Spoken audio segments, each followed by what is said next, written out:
నమస్తే. రైతు రుణమాఫీ మీద చర్చ జరుగుతున్నది.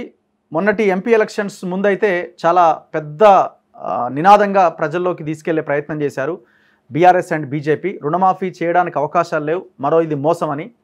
రేవంత్ రెడ్డి ఖచ్చితంగా మేము ఆగస్టు 15 లోపు చేసి తీరుతాం అని, అన్ని గుళ్ళ మీద ఒట్టు అని, ఏ నియోజకవర్గానికి పోతే అక్కడ ఏదైతే ఫేమస్ టెంపుల్ ఉంటుందో ఆ దేవుడి మీద ఒట్టు, ఖచ్చితంగా ఆగస్టు 15 లోపు చేసి తీరుతామని ఆయన స్టేట్మెంట్స్ ఇవ్వడం మనం చూసాం. సో ఎలక్షన్స్ అయిపోయినాయి, జూన్ 4 రిజల్ట్ రాబోతున్నది. ఇప్పుడు ప్రభుత్వం మీద, పాలన మీద ఫోకస్ చేసిన ప్రభుత్వం ఏమంటుందంటే ఖచ్చితంగా రుణమాఫీ చేసి తీరుతామని వాళ్ళు కొంత అడుగు ముందుకేసే ప్రయత్నం చేస్తున్నారు, బ్యాంకర్లతో మాట్లాడడానికి ప్రయత్నం చేస్తున్నారు. అసలు ఇది ఎన్ని వేల కోట్లు అవుతుంది, ఏ లోన్లు మాఫీ చేస్తారు, ఇట్లాంటి రకరకాల డౌట్స్ ఉన్నాయి. సో ఈ డౌట్స్ క్లారిఫై కావాల్సిన అవసరం ఉంది. సో అంతకంటే ముందు ఇది కాంగ్రెస్ పార్టీ ఇచ్చిన ఎలక్షన్ మేనిఫెస్టో, అభయహస్తం మేనిఫెస్టో ముఖ్యాంశాలు. ఇందులో ఐటమ్ నెంబర్ 5 ఎలక్షన్ మేనిఫెస్టో, ఇది Congress party. Item number 5 manifesto ముఖ్యాంశాలు: 6 గ్యారంటీలకు అనుబంధం. రైతులకు 2 లక్షల పంట రుణమాఫీ చేస్తాం. వడ్డీ లేని పంట రుణాలను 3 లక్షల వరకు అందజేస్తాం. అంటే ఇది బోనస్, అంటే రుణాలు మాఫీ చేసి మళ్ళీ 3 లక్షల రుణాలు మేము అందజేస్తాం. వ్యవసాయానికి 24 గంటల ఉచిత కరెంటు, అన్ని ప్రధాన పంటలకు సమగ్ర బీమా పథకాన్ని అందిస్తాం. సో ఇట్లా రైతులు, అన్ని వర్గాలకు సంబంధించింది. మనం ఇవాళ రుణమాఫీ గురించి మాట్లాడుతున్నాం కాబట్టి పంట రుణాలు మాఫీ చేస్తామని చెప్పారు. సో అయితే ఇక్కడ పాయింట్ ఏంటంటే చాలా రకాల రుణాలు, లోన్లు తీసుకుంటారు రైతులు కానీ అందరూ. సో ఇందులో పంట రుణాలు అన్నది ఒక సపరేట్ ఉంటుంది, క్రాప్ లోన్ అన్నది. ఆ క్రాప్ లోన్స్ మాత్రమే మాఫీ చేస్తామన్నారు. ఇవాళ పేపర్లలో బయట 35,000 40,000 కోట్ల లెక్క చెప్తున్నారు. ఇది తప్పు అంటున్నారు. సో కేవలం ఇది 15,000 కోట్లకు మించే అవకాశం ఉండదు అని అల్దాస్ జానయ్య గారు, సో అగ్రికల్చర్ మీద మన దేశంలో, విదేశాల్లో కూడా ఆయన పనిచేశారు, చాలా పరిశోధనలు చేశారు. దాంతోపాటు ఆయన ఎకనమిస్ట్ కూడా. సో ఆయన చెప్తున్న విషయం ఇది. ఒకసారి డీటెయిల్గా కనుక్కుందాం. బేసిక్ పాయింట్స్ మీద ఉన్న అనుమానాలను కూడా నివృత్తి చేసుకునే ప్రయత్నం చేద్దామని డిబేట్ చేస్తున్నా. సో నా ముందు సార్ ఉన్నారు. సార్ నమస్తే. నమస్కారం. సో నమస్తే సార్. ఎట్లా మీరు దీన్ని ఎక్స్ప్లెయిన్ చేస్తారు, అంటే చాలా సామాన్య భాషలో ఎట్లా మీరు చెప్పే ప్రయత్నం చేస్తారు? అసలు ఈ పంట రుణాలు అన్న పాయింట్ ఎందుకు పెట్టారు? రుణం అనేది రుణమే కదా, మళ్ళీ పంట రుణం అన్నది సపరేట్గా ఏమన్నా ఉందా? అందుకనే ఇప్పుడు రైతాంగం కానీ సామాన్య ప్రజలకు అసలు వ్యవసాయానికి ఎలాంటి రుణాలు ఒక రైతు తీసుకోవచ్చు, ఎక్కడెక్కడి నుంచి తీసుకోవచ్చు అనేది ఫస్ట్ మనకు ఒక అవగాహన కావాలి. ఓకే. సాధారణంగా రైతులకు 3 రకాల రుణాలు తీసుకుంటారు. ఒకటి పంట రుణము, దాన్నే ఉత్పత్తి రుణం అంటారు, ప్రొడక్షన్ లోన్ అంటాం. దాన్ని స్వల్పకాలిక రుణం కూడా అంటాం, షార్ట్ టర్మ్ లోన్. ఇవి పర్పస్ ఏంటంటే తను ఆ సీజన్లో పండించే పంటకు పెట్టుబడి కోసము అవసరం కొద్దీ ఇచ్చే ఈ లోనే ఉత్పత్తి లోను, దాన్నే పంట రుణం అంటాం, క్రాప్ లోన్. ఓకే. సాధారణంగా ఇది 1 సంవత్సరం లోపల వడ్డీతో సహా చెల్లిస్తే కేంద్ర ప్రభుత్వం ఇచ్చే 4% ఇంట్రెస్ట్ సబ్సిడీ, రాష్ట్ర ప్రభుత్వం ఇచ్చే 3% సబ్సిడీ. సో ఈ అన్ని సబ్సిడీలు కూడా రైతుకు అందుతాయి. అంటే రైతులు నికరంగా ఓన్లీ 3% పే చేస్తారు, అంటే పావులా వడ్డీకే వస్తుంది. అది కూడా 2013 తర్వాత అది 0 అయింది. అంటే వడ్డీ లేని రుణమే అది చెప్పాలంటే. కానీ ఎప్పుడు 365 రోజుల లోపల కడితే. సో సాధారణంగా ఇక ఈ రుణమాఫీలు వీటి మీద కొంచెం ఎక్స్పెక్టేషన్స్తో రైతులకు కొన్ని నష్టాలు రావడం, కొన్ని ఇబ్బందులతో కూడా ఈ తీసుకున్న రుణాలు, ఈ పంట రుణాలు రీపే చేయకుండా అలా పెండింగ్లో పడిపోయినాయి. సో ఇది ఫస్ట్ రుణం. రెండవ రుణం ఏంటంటే టర్మ్ లోన్స్, అంటే కొద్ది దీర్ఘకాలిక రుణాలు. ఇవి 3 సంవత్సరాల నుండి 10 సంవత్సరాల వరకు దాన్ని రీపే చేసుకోవచ్చు. ఈ పర్పస్ ఏంటంటే ఒక అసెట్, ఒక సంపదని, ఒక ఆస్తిని సృష్టించడం కోసం, వ్యవసాయ రంగమే కానీ, అంటే ట్రాక్టర్ కొనుక్కోవటం, ఒక కంబైన్ హార్వెస్టర్, ఒక బోర్ పంపు. సో ఇలాంటి ఒక ఫామ్ ఇంప్లిమెంట్ కానీ ఫామ్ అసెట్ క్రియేట్ చేసుకోవడానికి తీసుకునే లోను దీర్ఘకాలిక లోను. సో అది కొన్ని లక్షల మీద ఉంటుంది. అది 10 లక్షలు 15 లక్షలు కూడా మనకున్న ఎకరేజీని బట్టి. ఓకే. సో మూడవ రుణం ఏంటంటే నాకు భూమి ఉంటుంది, ప్లస్ నా దగ్గర బంగారం కూడా ఉంటుంది. సో బంగారాన్ని కుదవబెట్టి మామూలు బంగారం మీద తీసుకునే లోన్ ఏంటంటే మనకు ఇంట్రెస్ట్ రేట్ ఎక్కువ ఉంటుంది. సో ఇంట్రెస్ట్ రేట్ తక్కువ కావాలంటే నాకు వ్యవసాయం భూమి కూడా ఉంటే పాస్బుక్ కూడా పెట్టిన అనుకోండి, గోల్డ్ ప్లస్ పాస్బుక్ 2 పెట్టి తీసుకున్నదని గోల్డ్ లోన్ అంటాం. ఓకే. సో ఈ 3 రకాల లోన్స్ ఉంటాయి. అయితే ఫస్ట్ 2 రకాల లోన్స్, ఏది ఉత్పత్తి crop loan plus term loans, సాధారణంగా ఇవి సర్వీస్ ఏరియాలో తీసుకుంటారు. అంటే 2 సోర్సెస్ ఉంటాయి. సర్వీస్ ఏరియా అంటే ప్రతి గ్రామానికి ఒక డిసిగ్నేటెడ్ బ్యాంక్ ఉంటుంది వ్యవసాయ రుణాలకు, ఎక్కడ పడితే అక్కడ తీసుకున్నట్టు వీల్లేదు. ఓకే. సో ఫర్ అంటే ఆ పరిధి అన్నమాట. ఒక పరిధి, ఒక జ్యూరిడిక్షన్ ఉంటుంది. ఆ 20-30 గ్రామాలకు ఒక బ్యాంక్ బ్రాంచ్, అదేవిధంగా అలా ఉంటుంది. అందులో గ్రామీణ బ్యాంక్ ఉండొచ్చు, జాతీయ బ్యాంకులు ఉండొచ్చు, ఏదైనా ఉండొచ్చు. ఓకే. ఇక రెండవది ఈ గోల్డ్ లోన్స్ అనేది పాస్బుక్లు కూడా పెట్టి తీసుకునే గోల్డ్ లోన్స్ దేశంలో ఎక్కడైనా తీసుకోవచ్చు. ఎందుకంటే గోల్డ్ మీరు పక్కా మోటగేజ్ పెట్టారు కాబట్టి. అవును. సో అది నాన్ సర్వీస్ ఏరియా తీసుకుంటారు. ఓకే. సో నాన్ సర్వీస్ ఏరియాలో కూడా తీసుకోవచ్చు ఈ గోల్డ్ లోన్.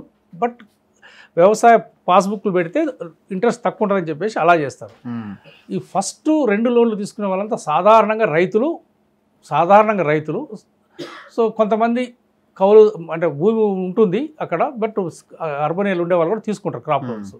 బట్ 3వ రకం లోను సాధారణంగా అందరూ urban government employees, pensioners, real estate వాళ్ళు గోల్డ్ ఉంటుంది వాళ్ళకు పుష్కలంగా. సో ఏదైనా ప్లాటు, లేదంటే ఏదైనా రియల్ ఎస్టేట్కో, లేదంటే పెళ్లిలకో, లేదంటే ఎడ్యుకేషన్కో ఏదో అవసరాల కోసం తీసుకుంటారు. బట్ భూమి ఉంది కాబట్టి పాస్బుక్ కూడా పెడతారు. ఓకే. ఎందుకంటే వడ్డీ తక్కువ కాబట్టి. ఓకే. సో ఈ 3 రకాల లోన్లలో ఇప్పుడు ఈ 3 రకాల లోన్లకి 4% సెంట్రల్, 3% ప్రభుత్వం భరిస్తుందా? అంటే ఈ ఆన్ టైం కట్టుకుంటే, అంటే కరెక్ట్ పరిధి లోపల కట్టుకుంటే గోల్డ్ దానికి కూడా ఉన్నది, గోల్డ్ లోన్ కూడా వస్తుంది, 2% వస్తుంది, తక్కువ వస్తుంది. సో బట్ అన్నిటికీ కొంత ఇంట్రెస్ట్ సబ్సిడీ కేంద్రం నుంచి వస్తుంది, రాష్ట్రం నుంచి వస్తుంది. అది సరైన కాలంలో సకాలంలో కట్టుకుంటే. ఓకే. సో ఈ 3 రకాల లోన్లు యాక్చువల్గా మనకు 2 సోర్సెస్ తీసుకోవచ్చు. సో ఇక మన సబ్జెక్టుకి వస్తే ఏ రుణము అసలు ఇది మాఫీ, రకరకాల మనం కన్ఫ్యూజన్ క్రియేట్ అవుతుంది. ఇప్పుడు దేశంలో గతంలో మాఫీ చేసిన రుణాలన్నీ కేవలం పంట రుణాలైనా, మిగతా రుణాలు కూడా మాఫీ చేసిన మీరు చెప్పిన term loans and gold loans? అంటే మీరు 1987-88లో ఫస్ట్ రుణమాఫీ మొదలైంది. మీరు ఆ టైంలో దాదాపుగా 35 years బ్యాక్. ఓకే. సో అప్పుడు ఇంత భారం ఉండేది కాదు. సో మొత్తం రుణ విముక్తం చేశారు. 2008లో కూడా ఒక లిమిట్ పెట్టారు. 2008లో ఇంత అమౌంట్ ఉన్న వాళ్ళందరికీ రుణమాఫీ చేశారు. సో గత 10 ఏళ్లలో బీఆర్ఎస్ ప్రభుత్వం మాత్రం పంట రుణాలకు మాత్రం పరిమితం అయ్యారు. ఓకే. సో వాస్తవానికి కూడా పంట రుణాలకే మాఫీ చేస్తారు. ఇప్పుడు ట్రాక్టర్ కొనుక్కుంటా, నేను ఒక కంబైన్ హార్వెస్టర్ కొనుక్కుంటా, దానికి 5 లక్షలు 4 లక్షలు తీసుకుంటాం రుణం. సో సాధారణంగా అలాంటి రుణాలు మాఫీకి అవి మాఫీ చేయాలంటే అది మొత్తం మన కేంద్ర ప్రభుత్వం ఎన్పిఏ కింద దాన్ని డిక్లేర్ చేసి, అంటే ఈఎంఐలు కట్టకపోతే 5 ఏళ్ళు 10 ఏళ్లకు.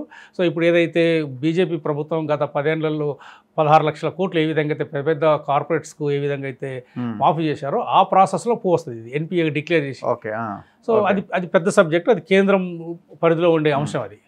బట్ పంట రుణాలు మాత్రం కేవలం సంవత్సరం లోపల రీపే చేయడం వల్ల అది పంట రుణాలకు బేసిస్ ఏమిటంటే 2 రకాల క్రైటీరియా ఉంటుంది. ఎంత ఇవ్వాలి ఒక రైతుకు, నా ఇష్టం వచ్చినట్టు అడిగితే ఇవ్వరు. సో 2 క్రైటీరియా, ఒకటి మన విస్తీర్ణం 1 ఎకరానికి, రెండవది ఏ పంట వేస్తాం. సో ఉదాహరణకు వరి, నాకు ఒక 5 ఎకరాలు ఉన్నది, నేను వరి వేసుకోవాలి. సాధారణంగా దానికి స్కేల్ ఆఫ్ ఫైనాన్స్ అని జిల్లాల కమిటీలు నిర్ణయిస్తాయి ప్రతి సంవత్సరం. Okay. So scale of finance జిల్లా టు జిల్లా కూడా వేరు ఉంటుంది. సో మనకు సుమారుగా ఇప్పుడు ప్యాడీ గ్రోయింగ్ బెల్ట్ మిర్యాల కూడా ఏరియా ఉందనుకోండి. సో 17 నుంచి 18,000, 20,000 వరకు ఇస్తారు. సో మ్యాక్సిమం నేను ఒక 5 ఎకరాల పొలం ఉంటే నాకు క్రాప్లో ఒక 90,000 నుంచి ₹1,00,000 వచ్చే అవకాశం ఉంటుంది. సో అదేవిధంగా మొక్కజొన్న అయితే ఇంకా కొంచెం తక్కువ ఉంటుంది. పత్తి అనుకోండి 30,000-35,000 ఉంటుంది. సో చిల్లీస్ కూడా ఎక్కువ ఉంటుంది మిర్చికి. సో ఈ విధంగా ఏ పంట వేస్తున్నాం, ఎంత విస్తీర్ణం అనేది ఉంటుంది. సో ఇది పంట రుణాలు తీసుకునే పద్ధతి. పంట రుణాల యొక్క పర్పస్ ఇది, ఆ పెట్టుబడి కోసం తీసుకునేవి. సో పంటలు ఫెయిల్ అయినప్పుడు కానీ రకరకాల కారణాలతో రైతులు అది పే చేయనప్పుడు అది క్యుములేట్ అవుతుంది. తర్వాత వీటిని ఏం చేస్తారంటే గత 10 ఏళ్ల నుంచి జరిగిన తంతు ఏంటంటే, ఆ దురదృష్టవశాత్తు ఈ క్రాప్ లోన్ వచ్చిన తర్వాత ఎవ్రీ ఇయర్ ఆ ఇంట్రెస్ట్ మనం కడుతున్నారు, కట్టి మళ్ళీ రెన్యువల్ చేసుకుంటారు. అంటే మళ్ళీ ఫ్రెష్ లోన్ తీసుకున్నట్టు. యాక్చువల్గా బ్యాంక్ ఇవ్వదు, రైతు తీసుకోడు, బట్ పేపర్ అడ్జస్ట్మెంట్.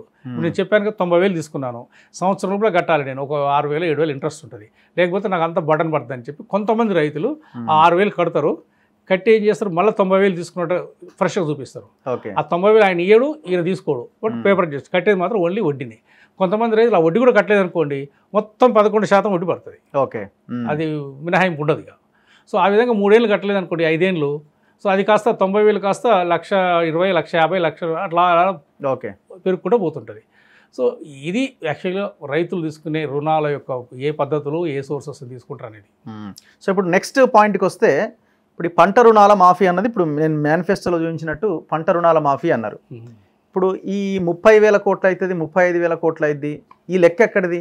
మీరు నిన్న మొన్న మిమ్మల్ని ఫోన్లోకి తీసుకున్నప్పుడు మీరు 15,000 crores మించదు అని అంటున్నారు. అది 30-35 వేల కోట్లు ఎక్కడి నుంచి వస్తుంది లెక్క? పంట రుణాలు ఇచ్చేది బేసిస్ రెండు మీకు క్రైటీరియాలు మీకు ముందు చెప్పారు. ఒకటి విస్తీర్ణం, ఇంకోటి పంట. మనకు మొత్తం తెలంగాణలో గత 5 సంవత్సరాల యావరేజ్ తీసుకుంటే 90 నుంచి 95 లక్షల ఎకరాలు, హయ్యర్ సైడ్ 1 కోటి ఎకరాలు. 1 కోటి ఎకరాలనే వేసుకుందాం for time being.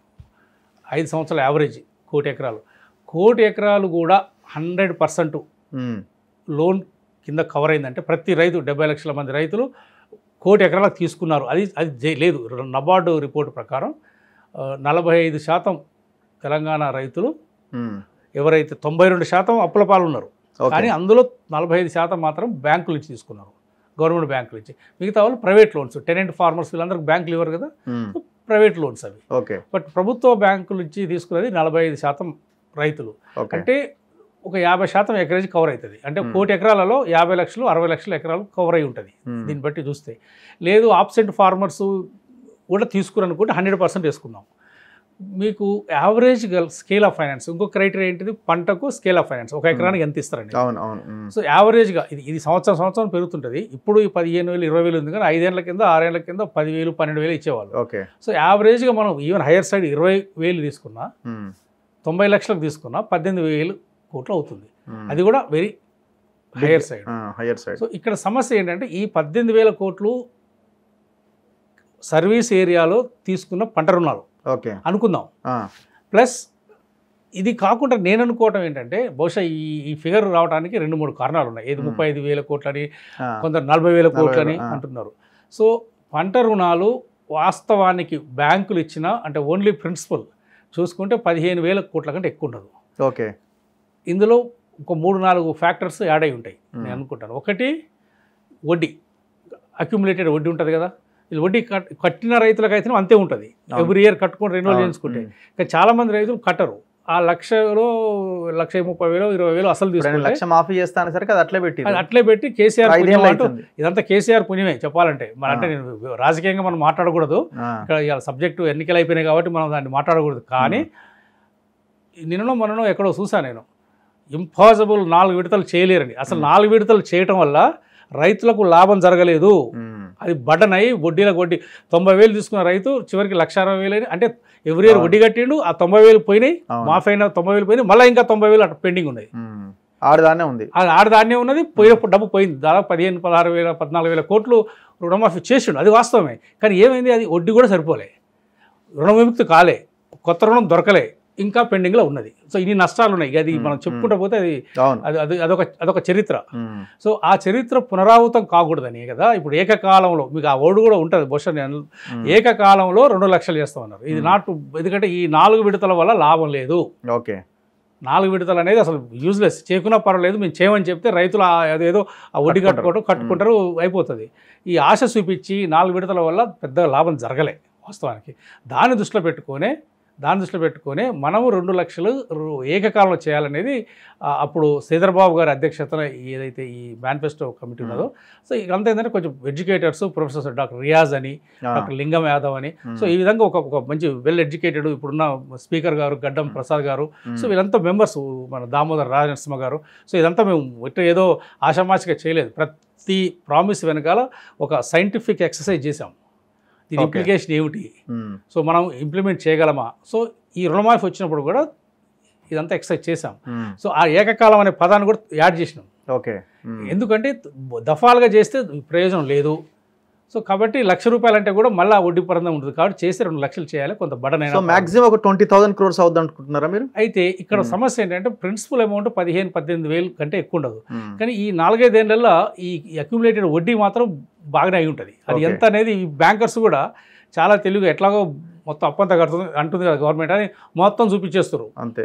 So bankers ఏం చేయాలంటే బ్యాంక్ వైజ్గా, అంటే తెలంగాణ గ్రామీణ bank, state bank of India, ఇప్పుడు మనకి ఇక్కడ తెలంగాణలో state bank of India lead bank స్టేట్కు. సో వీళ్ళు ఏం చేయాలంటే 2000 దాని కట్ ఆఫ్ ఏదో ఉన్నది మనకు అప్ టు మార్చ్ 2019 నుంచి, ఎందుకంటే ఆయన చేసేసాడు కదా అప్పటి వరకు. అప్పుడు చేసిన పెండింగ్ ఎంత ఉన్నది, ఇప్పుడు ఆయన 25,000 50,000 కొంత చేశాడు, లాస్ట్కు చేయలేదు కొంత, అది ఎంత ఉన్నది. ప్లస్ ఇప్పుడు అది డిసెంబర్ 31 ఏదో కట్ ఆఫ్ డేటు సీఎం గారు అప్పుడు ఏం చెప్పారంటే డిసెంబర్ 3 అన్నాడు, డిసెంబర్ 2 అన్నారు. సరే అది అధికారులు కట్ ఆఫ్ డేట్ పెడతారు. ఆ కట్ ఆఫ్ డేట్ వరకు మొత్తం ప్రిన్సిపల్ అమౌంట్ ఎంత తీసుకోరు, అసలు రైతు చేతికి ఎంత వచ్చింది అది బ్యాంక్ వైజ్ తీసుకోవాలి. తర్వాత వడ్డీ ఈ పెనాల్టీ వడ్డీ ఎంత అయింది, ఎందుకు రైతు కట్టినందుకు పెనాల్టీ వడ్డీ ఇది నథింగ్ బట్ సేవింగ్, కేంద్ర ప్రభుత్వం సేవింగ్ చేసినట్టు. పెనాల్టీ వడ్డీ అంటే ఇది రైతులది కాదండి, కేంద్ర ప్రభుత్వం ఏనంటుంది, ఎందుకు మీరు పెనాల్టీ మీరు అనుకున్న సకాలంలో పే చేయలేదు కాబట్టి మేము వడ్డీ సబ్సిడీ ఇవ్వనన్నారు. ఓకే. సో ఆ కాంపోనెంట్ సపరేట్ చేస్తే ఆ 5,000 కోట్లు 6,000 కోట్లు ఎంత వడ్డీ ఉంటుంది వాస్తవానికి కేంద్ర ప్రభుత్వం మాఫీ చేయాలి, లేదంటే కేంద్ర ప్రభుత్వం అడగాలి. ఎందుకంటే వాస్తవానికి కేంద్ర ప్రభుత్వం చేయాల్సిన వాటనే అది వాస్తవానికి ఆ వడ్డీ భారం. సో కాబట్టి మనం ఇంత పెద్ద భారం తీసుకుంటున్నప్పుడు ప్రిన్సిపల్ అమౌంట్ వడ్డీని సపరేట్ చేయాలి ఒకటి. మూడవ అంశం ఏంటంటే ఒకే రైతు సర్వీస్ ఏరియాలో పంట రుణం తీసుకుంటూ అర్బన్ బ్రాంచ్లలో బంగారం పెట్టి పాస్బుక్ పెట్టి వ్యవసాయ పర్పస్ అని ఇంకొక లోన్ తీసుకున్నాడు. ఈ 2 లోన్లలో ఈ గోల్డ్ లోన్ మైనస్ చేయాలి. ఒకే రైతుకు 2 ఇవ్వడానికి వీల్లేదు.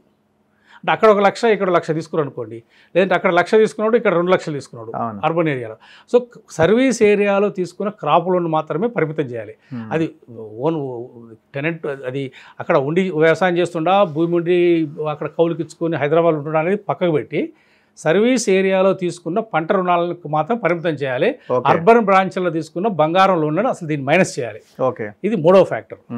నాలుగవది ఏంటంటే ఈ ప్రాసెస్లో ఏమైనా టర్మ్ లోన్స్ ఎట్లుంటుందంటే ఇప్పుడు పంట రుణం కనుక 3 సంవత్సరాలకు ఏవో కంటిన్యూస్గా పే చేయకపోతే వడ్డీ కూడా అది టర్మ్ లోన్ కన్వర్ట్ అవుతుంది. ఓహోహో, పంట రుణం అయినా సరే అది దీర్ఘకాలిక రుణంగా కన్వర్ట్ చేస్తారు. ఓకే. కన్వర్ట్ అవుతుంది. కన్వర్ట్ అయ్యి అలా 4 ఏళ్ళు 5 ఏళ్ళు అవుతుంది. అక్కడ దానివల్ల 2 ఇంప్లికేషన్స్, ఒకటి టర్మ్ లోన్ కన్వర్ట్ అవుతుంది, ఇంకోటి ఏమవుతుందంటే అది ఇంట్రెస్ట్ పెరుగుతుంది. సో ఈ టర్మ్ లోన్స్ అనేది కేంద్ర ప్రభుత్వాల పరిధిలో ఉంటుంది టర్మ్ లోన్స్ మాఫీ అనేది. సో ఎలాగో 16 లక్షల కోట్లు కొద్ది మందికి మాఫీ చేసిన కేంద్ర ప్రభుత్వం ఉదారంగా ఆలోచించి టర్మ్ లోన్స్ భాగం కేంద్ర ప్రభుత్వం ఎందుకు చేయకూడదు, మన డబ్బులే కదా, ఈ ప్రజల డబ్బులే కదా. ఇప్పుడు మనం దాదాపు పాలసీ మ్యాటర్ కదా, దేశవ్యాప్తంగా నిర్ణయం తీసుకోవాల్సింది. స్టేట్లో ఎట్లా సాధ్యమవుతుంది అంటే ఇప్పుడు స్టేట్లో ఏంటంటే వడ్డీల మందం కనీసము వడ్డీలు ఎందుకంటే సకాలంలో కట్టలేదు మన తెలంగాణ రైతులు రకరకాల సమస్యలతోని. సో వడ్డీ మందం మాకు మళ్ళీ ఎక్సెప్షన్ టైం మనకు ఏదైతే ఎంటైటిల్మెంట్ సకాలంలో కడితే ఇచ్చే ఏదైతే ఆర్థిక సాయం ఉందో అదే ఇవ్వచ్చు కదా. అది కావాలనుకుంటే కేంద్ర ప్రభుత్వం ఇవ్వచ్చు, అది అంతవరకే అట్లీస్ట్. సో ఈ విధంగా మనం ఫిల్టర్ ఫ్యాక్టర్స్ పెట్టుకుంటూ పోతుంటే సో ప్రిన్సిపల్ అమౌంట్ 15,000, 16,000, 18,000 కంటే ఎక్కువ ఉండదు. కానీ ఈ ఎన్ని యాడ్ అయినట్టుంది ఇప్పుడు మీకు ఈ 3-4 ఫ్యాక్టర్స్ కూడా యాడ్ అయినాయి కాబట్టి ఈ 30-35,000 కోట్లని చూపిస్తున్నారు. సో దీంట్లో ఒక విధానపరమైన నిర్ణయం గవర్నమెంట్ చేయాలి. క్లియర్ కట్ ఒక క్రైటీరియా పెట్టుకోవాలి, క్లియర్ క్రైటీరియా. ఇందులో 4 క్రైటీరియాస్ పెట్టుకోవాలండి, ఇంపార్టెంట్. ఎందుకంటే రైతుకు ₹1 కూడా బెనిఫిట్ పోకూడదు. ఇది ఫండమెంటల్. ఇది మనం అనడం కాదు, ప్రతి రైతు సంఘాలు కూడా అదే కోరుకుంటారు. మీరు రుణమాఫీ పేరు మీద ఉద్యోగస్తులు, income tax players, real estate business ఎకరాలు ఉన్న వాళ్ళు కూడా క్రాప్ లోన్లు తీసుకుంటారు కదా. ఇప్పుడు 100 ఎకరాలు ఉన్నారు కూడా క్రాప్ లోన్లు తీసుకోవచ్చు. అది సర్వీస్ ఏరియాలో తీసుకుంటారు, అది సెకండ్ ఆస్పెక్ట్. ప్రైమరీగా మనం చేయాల్సింది ఏంటంటే కనీసము అర్బన్ బ్రాంచ్లలో బంగారం పెట్టి ప్లస్ పాస్బుక్లు పెట్టి తీసుకున్న లోన్లు అస్సలు మనం ఇవ్వకూడదు.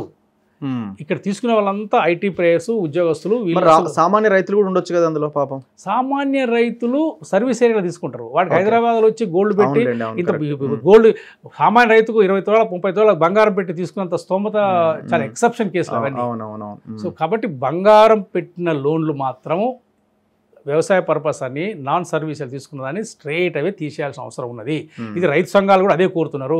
రైతు కాని రైతులు వీళ్ళది 5,000 కోట్లు ఉంటుందో 6,000 కోట్లు ఉంటుందని ఒక అంచనా, అంటే మనకు కరెక్ట్ తెలియదు ఇది. సో దీన్ని అంతా సపరేట్ అవుట్ చేయాలి. ఇవి టోటల్ వాళ్ళు ఏదైతే ఒక ముద్దలాగా ఇచ్చారు 35,000 40,000 కోట్లు ఇచ్చారు కదా, ఓకే ఫైన్. ఇంతవరకు అయితే తెలంగాణలో అప్పులు ఉన్నారు, అందు వాస్తవమే. కానీ దీన్ని స్ప్లిట్ చేయండి. క్రాప్ లోన్లు రైతుకు అందింది ఎంత, పెనాల్టీ ఇంట్రెస్ట్ ఎంత, బంగారం లోన్స్ నాన్ సర్వీస్ తీసుకుంది ఎంత, యాక్చువల్ టర్మ్ లోన్ ఎంత, క్రాప్ లోను టర్న్ అయింది మారింది 3 ఏళ్ళ పేజీలు కట్టు అదెంత. సో ఇవన్నీ ఒక్కొక్కటి క్లాసిఫై చేసుకొని అప్పుడు ఈ ఫిల్టర్ ఫ్యాక్టర్స్ అప్లై చేయాలి. అంత సాఫ్ట్వేర్ ఉన్నది సిస్టమ్ ఈ రోజులలో. తీసుకొని ఒకటి డూప్లికేషన్ ఒకే పాస్బుక్ మీద ఒకే రైతు సర్వీస్ ఏరియాలో plus gold loan non service area తీసుకున్న వాళ్ళకు అది సర్వీస్ ఏరియా వరకే లిమిట్ చేయాలి, ఇది మైనస్ చేయాలి.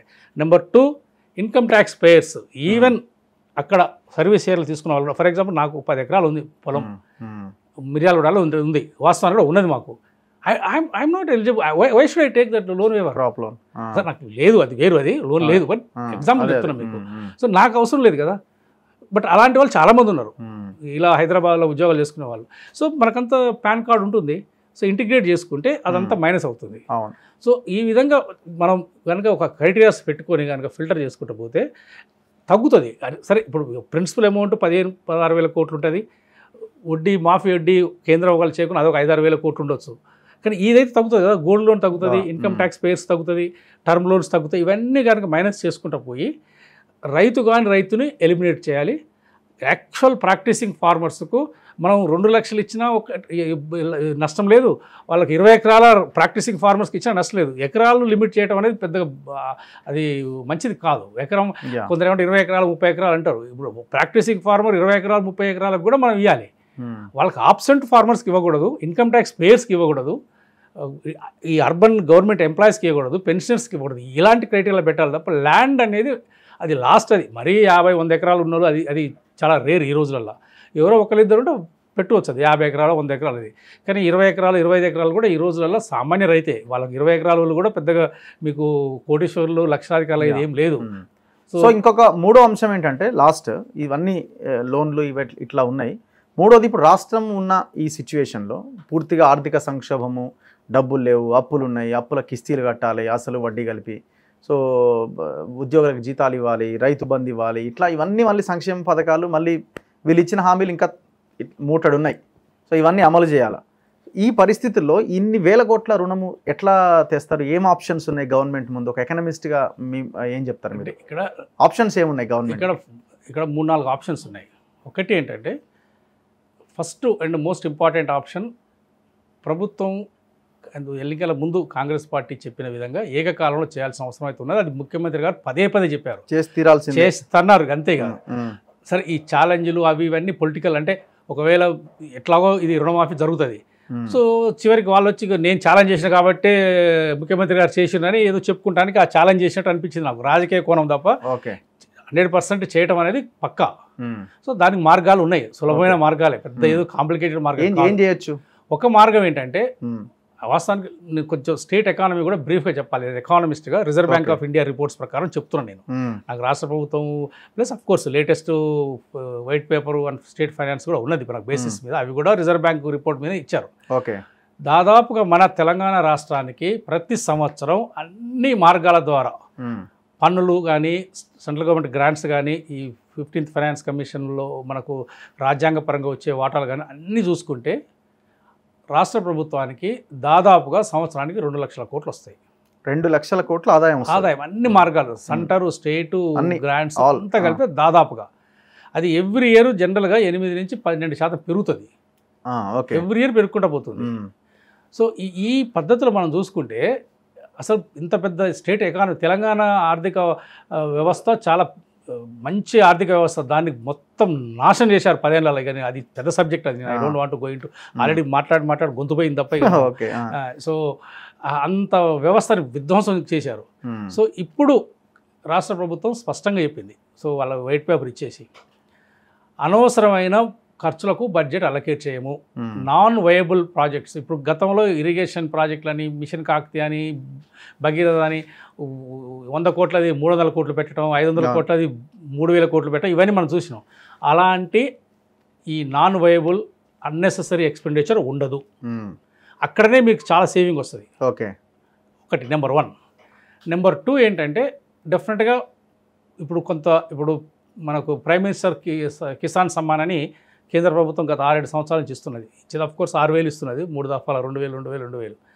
ఏం చేస్తాడు మోడీ గారు? చాలా తెలియగలరు. స్వచ్ఛ భారత్ సెస్ అని ఇన్కమ్ ట్యాక్స్ పెట్టాడు, కిసాన్ సెస్ అని పెట్టాడు. మీకు తెలుసు తెలియదు, ఇన్కమ్ ట్యాక్స్ రిటర్న్స్ మీరు అప్లై చేసేటప్పుడు లాస్ట్లో టోటల్ ఇన్కమ్ ట్యాక్స్ ఒక ₹1,00,000 ఇన్కమ్ ట్యాక్స్ కట్టాలనుకోండి నేను, దాంట్లో 2% అంటే ఒక 2,000 కిసాన్ సమ్మాన్ అంటాడు, 2,000 స్వచ్ఛ భారత్ అంటాడు, 2,000 ఎడ్యుకేషన్ సెస్ అంటాడు. అట్లా 4 సెస్సులు ఉంటాయి, సర్ఛార్జ్ అంటారు. సర్ఛార్జ్ సెస్ అంటే tax over the income tax over the tax. So ఈ విధంగా కొన్ని వేల కోట్లు లక్షల కోట్లు వచ్చాయి. మీకు ఎడ్యుకేషన్ సర్చార్జ్ మీద కొన్ని లక్షల కోట్లు ఉన్నాయి, అది ఎడ్యుకేషన్ బెటర్ మళ్ళీ. సరే అది డిఫరెంట్ సబ్జెక్ట్. సో ఆ విధంగా ఒక కొత్తగా మనము ఒక హై ఇన్కమ్ గ్రూప్కు సామాన్యులకు ఇబ్బంది లేకుండా కొంత ఈ రెవెన్యూ సోర్స్ని మనం ఆలోచించాల్సిన అవసరం ఉన్నది. కనీసం ఒక సంవత్సరానికి 8 నుంచి 10,000 కోట్లు అడిషనల్గా వచ్చే మార్గాలు ఉన్నాయి. నేను మీకు సింపుల్ ఒక మార్గం చెప్తాను. అంటే ఇది ప్రభుత్వంలో ఉన్నదో లేదో ఆలోచన నాకు తెలియదు, కానీ నా వ్యక్తిగతంగా ఇప్పుడు జిహెచ్ఎంసీ పరిధినే చెప్తాను నేను మీకు. జిహెచ్ఎంసీ పరిధిలో మనకు ప్రాపర్టీ ట్యాక్స్ అనేది ఒకటి ఉంటుంది, ఎవ్రీ ఇయర్ కడతాను. అవును. ఇది ఏంటి ప్రాపర్టీ ట్యాక్స్ మొత్తం హైదరాబాద్లో యూనిఫామ్ ఉంటుంది. హయత్ నగర్లో ఉన్న ఇల్లుకు వాడు సంవత్సరానికి ఒక 4,000 5,000 వచ్చే కిరాయి ఇంటికి అదే 2,000 ఉంటుంది సంవత్సరానికి. హైటెక్ సిటీలో ఉన్న అదే విస్తీర్ణానికి 50,000 కిరాయి వచ్చేదానికి కూడా అదే 2,000 ఉంటుంది. సో కాబట్టి ఈ ప్రోగ్రెసివ్ ప్రాపర్టీ ట్యాక్సేషన్ పాలసీ తీసుకొచ్చి ఈ మనకి ఏదైతే ఇప్పుడు ల్యాండ్ అసెస్మెంట్ చేస్తాం కదా, ఇప్పుడు ఈ 2,100 ఇంటింటికి ఒక రకమైన ఒక ఇది కూడా పెట్టొచ్చేమో.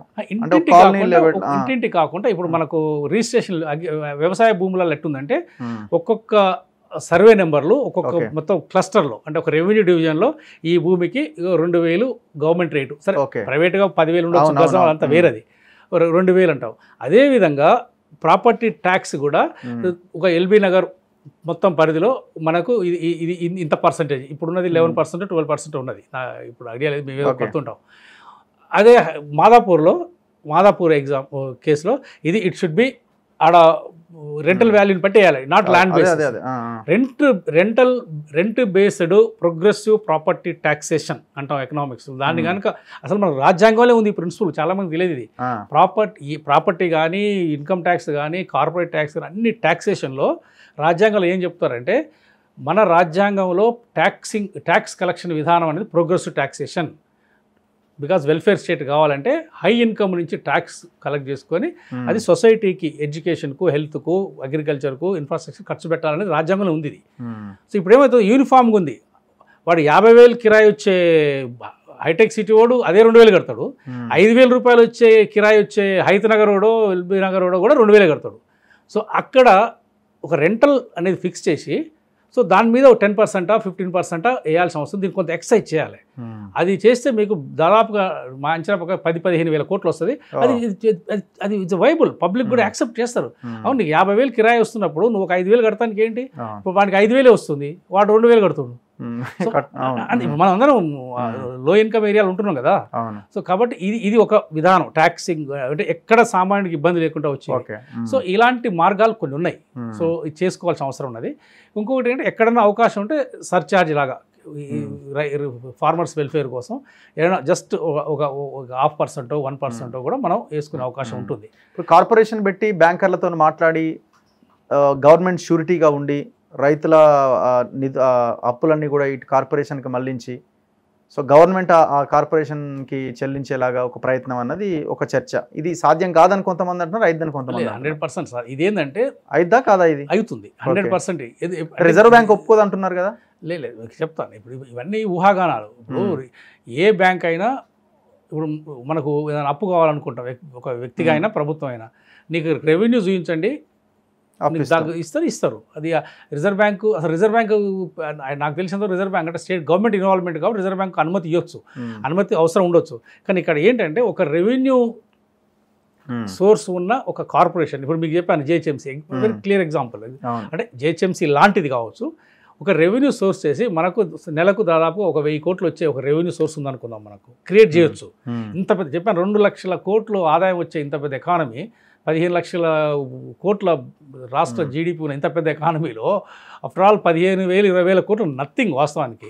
కాకపోతే అది వైబుల్ మార్గం ఏంటంటే ఇమ్మీడియట్గా దీనికి టైం బౌండ్ తక్కువ ఉంది కాబట్టి, సో ఇమ్మీడియట్గా ఈ కార్పొరేషన్ ఏదైనా ఒక స్పెషల్ పర్పస్ వెహికల్ కానీ ప్లాట్ఫామ్ కానీ క్రియేట్ చేసి ఒక ఇన్కమ్ సోర్స్ దానికి లింకప్ చేసి బ్యాంకుకు మనం షూరిటీగా దాన్ని ఒక గ్యారంటీగా పెట్టేసి ఈ ఎంతైతే లోన్లు ఉన్నాయో అది 25,000 30,000 వాటెవర్ ఇదంతా ఈ ఫిల్టరింగ్ చేసిన తర్వాత అర్హత గల ప్రతి రైతుకు ఉన్న లోన్లు పూలప్ చేసి మనం గవర్నమెంట్ అంటే లోన్ ఇచ్చినట్టు రైతులు కట్టినట్టే ఉంటుంది, టేక్ ఓవర్ ఉంటుంది. అందులో మనం రాష్ట్ర ప్రభుత్వం బ్యాంక్ నుంచి తీసుకుంటారు, state bank of Indiana, Punjab national bank, ఏదో ఒక బ్యాంక్ నుంచి తీసుకుంటారు. లేదంటే 2-3 బ్యాంక్ నుంచి కూడా తీసుకోవచ్చు, ఒక బ్యాంక్ కూడా అవసరం లేదు. ఇప్పుడు కాళేశ్వరం 18 బ్యాంకులు తీసుకున్నారు కాళేశ్వరం ప్రాజెక్టుకు. సో ఇవి తీసుకొని మనం ఆ రెవెన్యూకి లింకప్ చేయాలి. ఈఎంఐ మన ఇల్లు కట్టుకుంటే హౌస్ లోన్ లాగానే లింకప్ చేసుకుంటే మంత్లీ ఒక 30 నెలల 40 నెలల ఇక మనకు ఆ ఇన్కమ్ని బట్టి అది క్లియర్ అయిపోతుంటుంది.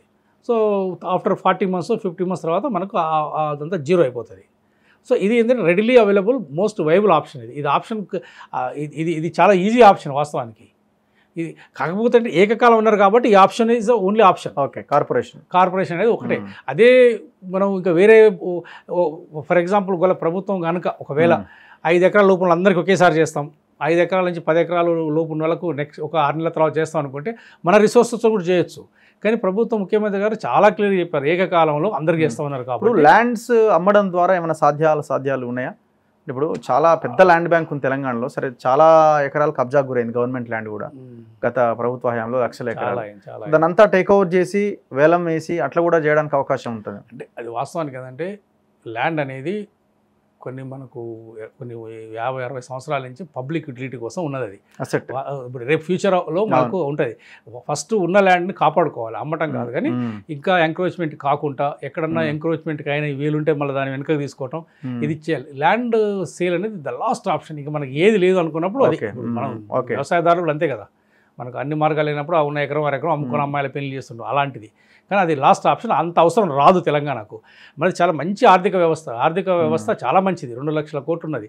సో ఈ సంవత్సరమే వాస్తవానికి మనకు వచ్చే రెవెన్యూ ప్లస్ ఈ అనవసరమైన ఖర్చులు బడ్జెట్ తగ్గించుకుంటే 8-10 వేల కోట్లు మనకు ఇందులో నుంచి అడ్జస్ట్ అవుతాయి. అది పెద్ద సమస్య కానే కాదు అసలు. ఇంత పెద్ద ఈవెన్ 10% అండి ఒక్క సంవత్సరం యాన్యువల్ బడ్జెట్లో లెస్ దెన్ 10% ఇది. ఇప్పుడు బడ్జెట్ మనం ఎంతో ఖర్చు పెట్టాము కాదు, ఇప్పుడు మీరు చాలా ఈజీ అని కొట్టి పారేస్తున్నారు. కానీ రైతు బందే చాలా డిలే అయింది కదా, మరి అట్టెట్లా? అంటే ఇప్పుడు ఏమైందంటే ఇప్పుడు ఇది చాలా దురదృష్టకరం. బహుశా నెక్స్ట్ టైం అట్లా ఉండదు.